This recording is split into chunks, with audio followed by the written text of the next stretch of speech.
بسم اللہ الرحمن الرحیم۔ سلجوقی کون تھے؟ آغاز ایک عظیم سلطنت کی کہانی۔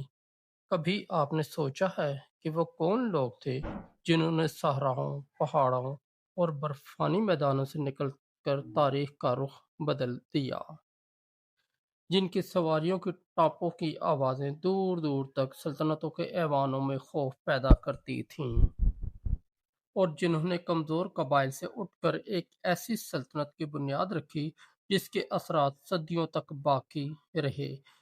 یہ کہانی ہے سلجوقیوں کی، ایک ایسی قوم کی کہانی جو بظاہر معمولی تھی لیکن وقت نے اسے غیر معمولی بنا دیا۔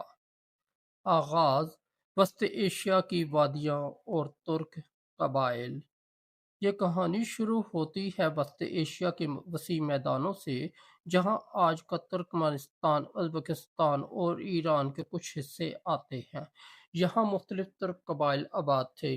یہ لوگ زیادہ تر خانہ بدوش تھے، یعنی ایک جگہ مستقل آباد نہیں رہتے تھے، بلکہ موسم اور چراگاہوں کے ساتھ ساتھ اپنی بستیوں کو منتقل کرتے رہتے تھے۔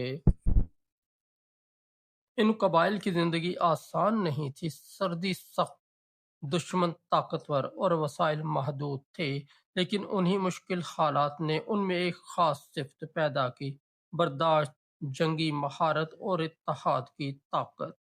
انہی قبائل میں ایک قبیلہ تھا جو آگے چل کر تاریخ میں سلجوقی کہلایا۔ سلجوق نام کہاں سے آیا؟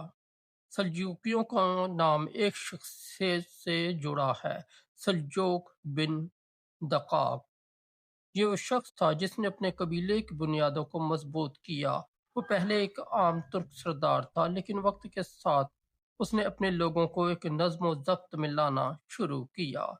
اس کا اثر رسوخ بڑھا اور اسی کے نام پر آگے چل کر ایک عظیم سلطنت کا نام سلجوقی پڑ گیا۔ لیکن یہاں ایک اہم بات ہے، سلجوقیوں کی اصل طاقت صرف ایک شخص نہیں تھا، بلکہ ایک سوچ تھی۔ ایک ایسی سوچ کہ اگر قبائل متحد ہو جائیں تو دنیا کی بڑی سے بڑی طاقت